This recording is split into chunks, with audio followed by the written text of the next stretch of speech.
So, good day to each and everyone, especially to my student na nanonood ng video na ito.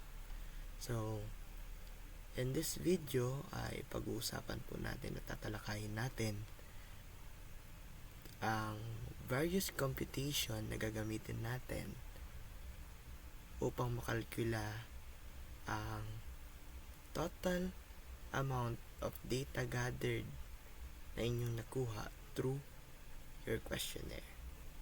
Okay? So, through those computation, ito po yung lalamanin ng inyong chapter 4 and 5. Kaya po ay kailangan nating pagtuunan to ng pansin at makinig ng mabuti. Okay po? So, ito pong video recording na to, o video recorded video, okay, is follow-up discussion lang in case na magkaroon tayo ng problema, at least may babalik-balikan kayo, okay, na guide in terms kapag nahihirapan tayong i-check yung computation natin, okay. So, take note lang na hindi po kayo pwedeng mag-undergo ng computation na ito if wala pa po kayong approved Cronbach Alpha. Sa aking pagkakaalam, iilan pa lang po ang nagpapacheck sa akin ng kanilang mga Cronbach Alpha, at may iilan-ilan din pong napirmahan ko na. So, no approved Cronbach Alpha, hindi po kayo pwede mag-proceed on your chapter 4 and chapter 5. Okay po? So, mauna po dapat si Cronbach Alpha. Okay? So, kung mapapansin ninyo, nakapresent po ngayon sa screen ko is the Excel. So, sa computation po kasi, meron tayong gagamitin na dalawang app. Okay? However, mag-focus na lang muna tayo kay Excel dahil yung isang app, which is the SPSS application, is maganda din siya. However, may bayad kasi yung application. Okay? Kaya hindi natin masyadong may utilize yung paggamit nun. So, focus tayo kay Excel. So, medyo mano-mano ang mangyayaring computation na gagawin natin for your statistics. Okay? So, please bear with me. And kapag may question kayo, pwede nyo i-raise to through personal. Okay? Para at least may discuss ko po sa inyo ng maayos at malinawan tayo.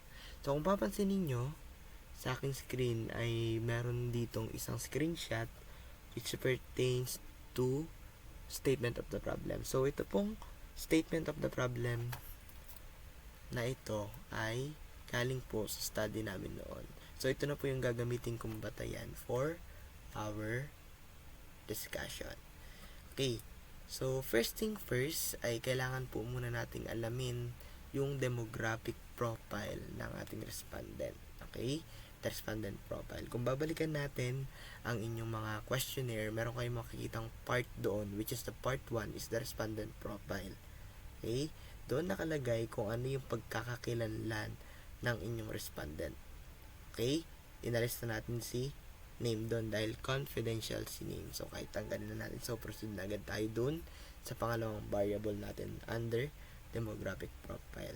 Bakit natin kailangan si demographic profile? To determine the identity, true numbers of your respondent. Hindi kasi pwedeng i-describe mo siya. For example, may respondent ka na estudyante. Hindi mo pwedeng sabihin na maikli ang buhok niya. Okay? Bakit? Kasi qualitative yon. So, in quantitative, we use interpretation by numbers. So, ginagawa nating numbers yung identity nung tao. Okay? So, later on, mas maunawaan ninyo. Okay? So, since nagkaroon na tayo ng short introductory about the profile of the respondent, proceed naman tayo sa kung paano natin siya i-compute. So, ang una po natin gagawin is syempre, kailangan muna natin i-set up yung magiging base ng computation natin, which is the structure. So, pakisundan na lang po itong gagawin kong mga steps. So, first thing is kailangan nating i-rename itong sheet 1 into profiling. Okay? Or pwede natin ilagay profiles. Okay? So, bakit natin ilalagay? Diyan po kasi naka-include kung ano yung demographic profile ng inyong study. Okay? So, after natin mapalitan, proceed naman po tayo kay A1. So, kay A1, dito natin ilalagay yung section kung ilan yung respondent natin. So, just for example, ako ay merong 15 na respondent. So, ang ilalagay ko po dito, automatic, is the R1. So, si R1, meaning to say, is respondent number 1. Okay? So, bibilang lang ako ng R1 hanggang R15 para mabuo yung 15 total respondent ko. Okay? So, ito na po siya. Okay? So, meron na akong total na 15 respondent batay dun sa target respondent ko. So, take note, saan nyo kukunin tong number of respondent nyo? Doon sa table of distribution. Nasa study nyo yan. Pakicheck po. So, after nating mailagay si R1 hanggang R15 o yung dami ng or bilang ng respondent natin, is kailangan naman nating ilagay sa leherang ito yung ating demographic profile. So, considering na ito po yung demographic profile na gagamitin natin or the profile of the respondent. So, ang unang nilalagay natin dyan sa B is the age, next is sex, then followed by place of assignment. Okay. Adjust lang natin. So, since meron na po tayong age, sex, and place of assignment, proceed naman tayo kay table, kung saan paglalagyan ng value ni age, sex, and place of assignment. So, kailangan naman po nating maglagay dito ng 4 na bagay, which is the age, code, frequency, and percentage. Okay? So, ito lang po yung mababago, no?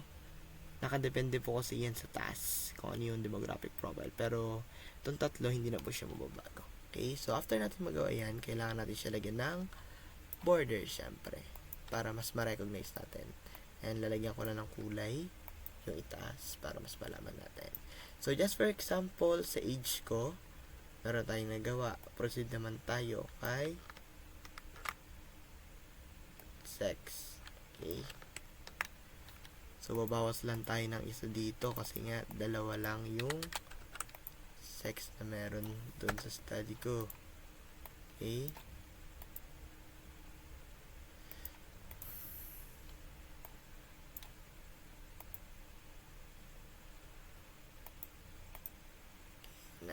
Next, sa place of assignment. So, ano ba, maglalagay ako dito ng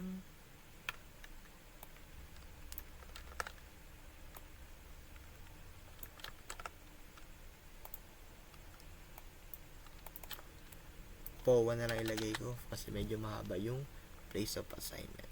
So, ngayon na kompleto na natin yung table, lalagyan naman natin ito ng data. So, saan natin kukunin yung data na to? So, remember na nagpasagot kayo ng questionnaire. Yung part 1, dito nyo na po siya ilalagay. Okay? Yan po ilalagay yan. Okay? So, ngayon po, kung mapapansin ninyo, unahin natin si age. Lagi ko kayo nire-remind na magkakaroon kayo ng bracketing. Bakit kailangan ng bracketing? Kasi si bracketing ay napakahalaga para mas mapadali si computation natin. Okay po? So, batay sa study namin, meron kaming 3 bracket na nilagay. We have 20 to 23 years old, 24 to 27 years old,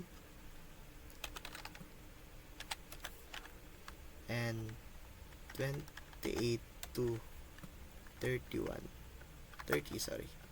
years old. So, yan yung naging bracket namin. Okay? So, ilang bracket na meron ako? I have 1, 2, 3. So, meaning to say, dito sa code na ilalagay ko, dapat tatlo lang siya. So, automatic, si 20 to 23 years old is 1. Then next, si 24 to 27, 2. Then si 28 and 28 to 30 is si 3. So, yan yung code. So, bawal po kayong magsimula sa ibang numbers. Just like 5, 6, 7. Okay? Lagi po kayo mag-start kay 1. Okay? At nakadepende po yung code, yung bilang ng code, sa kung gaano kadami yung bracket na mangyayari. O bracket na naka-include sa inyong study. Just for example, yung age nyo ay umabot ng 5 brackets. So, meaning to say, yung code ay dapat umabot sa 5. Okay? 1, 2, 3, 4, 5. Okay po. So, ngayon, nagkaroon na tayo ng code. Lagyan naman natin yung sex. So, we have male and female. So, ang code lang natin dyan is 1 and 2 dahil nga dalawa lang sila. Next, place of assignment. So, halimbawa is yung kung saan sila destino is isa sa SAIS, which is San Agustin Integrated School. Next, ZNHS. Then, pangatlo, PRMSU.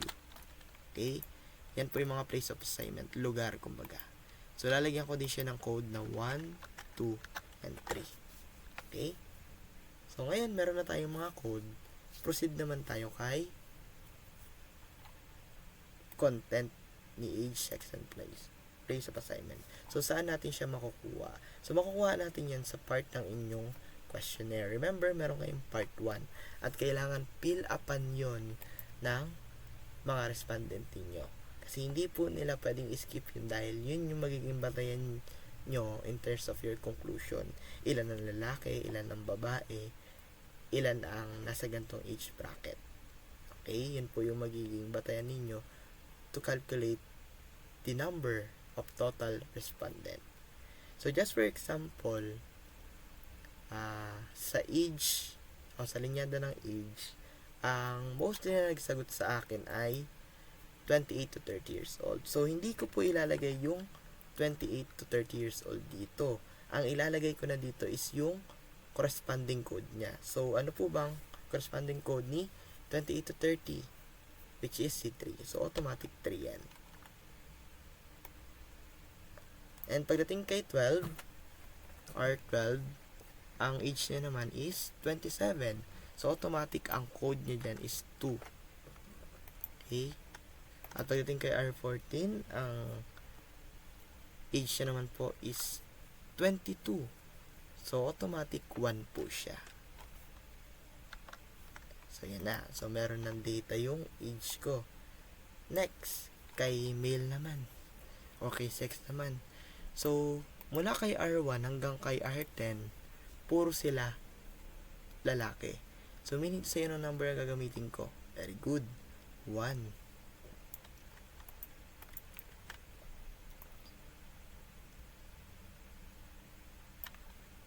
Then, the remaining respondent is female. Automatic 2 po yan. Next, dito naman tayo kay place of assignment. So, ang mga na-deploy sa SAIS ay si R1 hanggang kay R6. So, meaning to say, si R1 ay merong corresponding value code na 1 hanggang kay R6. And si R7 naman hanggang kay R12 ay na-destino kay Sambalisay. So, anong value ng Sambalisay? 2. So, automatic, hilahin lang natin yan kay R12. Then, the remaining respondent ay na destino kay Primsu. So, automatic 3 na po yan. So, ngayon po, dahil nga meron na tayong complete data, okay, so ito lang po yung example na ginamit ko. Ano po? Kailangan nakabase pa rin yan sa inyong data. So, since meron na tayong data, okay, susubukan naman po natin siyang i-compute. So, kukumputin po natin yung frequency and percentage ng bawat profile na meron tayo. So, kung papansin natin, kapag sinabi natin yung frequency, ito yung bilang kung ilan yung identity nung isang respondent. Just for example, sa isang classroom, ang frequency po dun is ilan yung lalaki at ilan yung babae. So, just for example, 22 yung lalaki, then 12 yung babae. So, yun yung frequency. Yung percentage naman po, yan naman yung distribution na kung saan yung 100% is i-divide mo batay sa kung ilang porsyento yung bilang ng frequency meron ka. Halimbawa, kung out of 10, dalawa doon ay babae. So, meaning to say, yung dalawang lalaki na yun ay merong equivalent of 20%. Ganun po. Magkaiba sila kay frequency at percentage, ha? So, ang batayan mo lang dyan sa dalawa, si percentage is may percent sign. Usually, naka-decimal point yan. Kay frequency, whole number. Okay? So, to compute the frequency and percentage, meron tayong susundan na formula. So, first thing first, punta muna tayo kay frequency. Okay? So, lagi natin pindutin si cell ni frequency. So, ang gagamitin po natin formula is equals type frequency po, then open and close parenthesis, i-hold natin si age mula kay R1 hanggang kay R15. Okay. Then, after nating ma-hold, pinutin lang natin si comma, then, pumunta naman tayo kay code. I-hold naman natin si code 1, 2, 3. So, kailangan ganyan po ang maging itsura niya. So, pag ganyan na ang lumabas na itsura, we need to close the equation. Sa pamamagitan ng another parenthesis. Okay. So, after nan, press enter. Then, lalabas na po yung kabuuang frequency ng ating study. So, bakit may lumabas na 0? So, huwag nyo nang pansinin yan si 0 dahil nagkakaroon ng automatic calculation si frequency. So, nadadamay si 0. So, para ma-confirm natin kung tama nga ba yung bilang na respondent natin. Di ba? Meron tayong 15. So, kailangan lang natin ipag-add dito. So, 11 plus 2 is 11 plus 2 is 13. Plus 2 is 15. So, nag-match ba? 15 over 15 kay R1 to 15 tsaka yung 15. So, nag-match. So, meaning to say is tama yung frequency natin. Okay po? So, nagigets po. Next, baba naman tayo kay frequency ni sex. So, ganun pa rin po ang formula. Equals frequency, open and close parenthesis, then hold C, sex, comma, then hold naman po si code, then open and close parenthesis, then enter. Okay, so 10 plus 5, automatic 15 po. So, meaning to say, 10 yung lalaki and 5 yung babae. Next, dito naman tayo kay place of assignment equals frequency, open and close parenthesis, i-hold place of assignment, then comma, then i-hold si code 1, 2, 3, open and close parenthesis, enter. So, 6 plus 6, 12 plus 3, 15. So, automatic, meron na po tayong total na 15. So, nag-match yung frequency natin sa bilang ng respondent natin. Dara po tayo. Okay, next. Dako naman tayo kay percentage. So, medyo mahaba yung formula ni percentage. Okay po, so, kailangan po natin makinig. So, ang formula ni percentage is equals frequency, open and close parenthesis, i-hold natin si age dahil nasa age section tayo, table ni age, then open and close comma, then pinutin si code. So, after nan, i-close natin siya ng parenthesis, then pindutin si slash at i-type ang word na count. Then, another open and close parenthesis, i-hold ulit si age,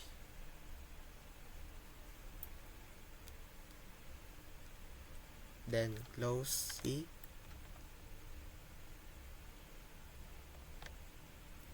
then enter. So, mapapansin ninyo lumabas na yung percentage. Okay? So, kailangan lang natin siyang gawing 2 decimal point. So, paano natin malalaman na 100% siya? So, pwede nating manumanuhin. Okay? Pwede nating manumanuhin yan. Pero, para mas madali nating maunawaan, mas madali nating makompute, gagamitan lang natin ng simple formula. So, kailangan lang natin siya i-hold. Then, pindutin si summation.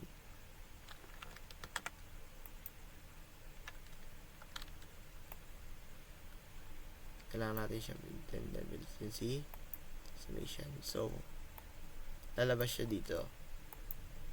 So, 1. So, automatic 100% yan. Kahit ipag-add-add yun ng mano-mano, lalabas ng 100% yan.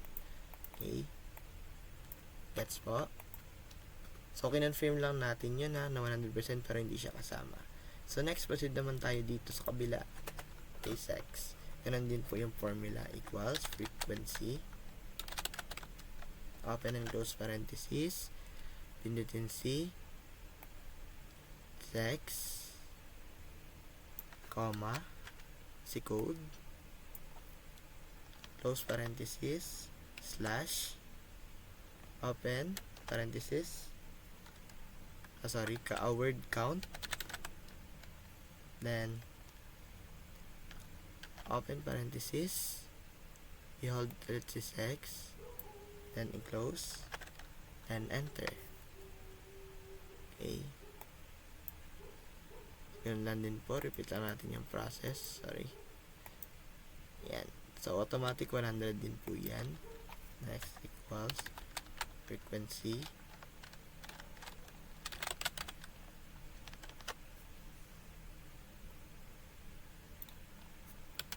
Si code.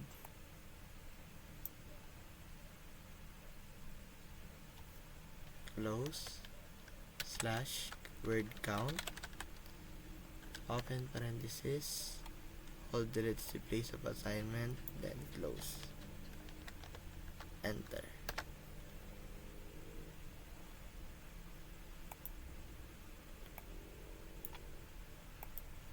So, 40 plus 40, 80 plus 20, 100. So, huwag nyo lang pansinin yung 0, okay? Ang pansinin nyo lang yung buong content. So, okay na po tayo in terms of profile of the respondent. Nakuha na natin si frequency and percentage. Yan po yung gagamitin nating content kay chapter 4. So, tapos na tayo kay demographic profile. Next, proceed naman tayo kay SOP number 2. Yung mga nakalagay naman po sa inyong Likert scale. Yung chine-checkan na nila ng strongly agree, disagree, agree, and so on and so forth. Okay? So, ang gagawin naman po natin doon is kailangan nating bukas ng panibagong sheet. So, again, rename po natin ulit. Lagyan naman po natin dito is depende naman po sa kung ano ang first variable ninyo. Just for example, yung sa akin, lesson planning. Lesson planning yung variable ko. So, automatic lesson planning ay ilalagay ko dito. So, ayusin lang natin yung structure. So, meron ulit akong 15 respondent. So, meaning to say, si R1 ay aabot hanggang kay R15. Then, sa taas niya, ilalagay ko naman po dito kung ilan yung set of question na meron yung variable ko. So, sa akin, meron akong 5 sets of questions. So, meaning to say, ang makikita ko lang dyan is LP1 hanggang kay LP5. So, ano ibig sabihin ng LP? Lesson planning. Okay po. So, klaro tayo. So, just for example, meron ako nakuhang data dyan. Halimbawa, ang data na nakuha ko is based doon sa Likert scale. O huwag kayo magugulan doon sa mga number na ilalagay dito, ha? Kung ano yung nakalagay doon sa inyong questionnaire, yun ang sundan nyo. Halimbawa, di ba, SA siya. Dito tayo sa kabila. SA. A.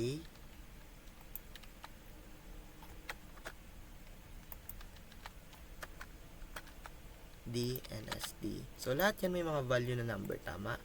As for example, sa strongly agree, ang value niya sa Likert scale ko ay 4. Sa agree ay 3. Sa disagree ay 2. And sa strongly disagree ay 1. So, ito po yung ilalagay nyo, ha? Huwag nyo ilalagay si word na SA. Ang ilalagay nyo is yung corresponding variable niya. Kasi hindi siya magko-compute kung letters. Maliwanag po. So, just for example, ang sagot ni R1 mula LP1 hanggang LP5 ay strongly agree. So, ano pong ilalagay nating number? Very good, 4. Next, si R2, ang sagot niya naman is puro agree. So, 3. Okay, ganun lang po. Huwag kayo magugulo. Okay? So, ito mga remaining, try natin bilisan. Lagyan. Okay. Baka yan na yung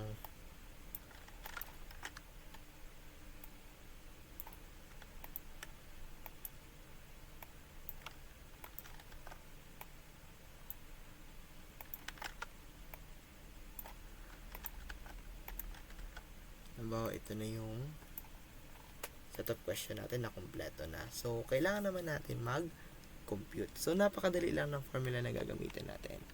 So, ang gagamitin lang po nating formula rito is ito.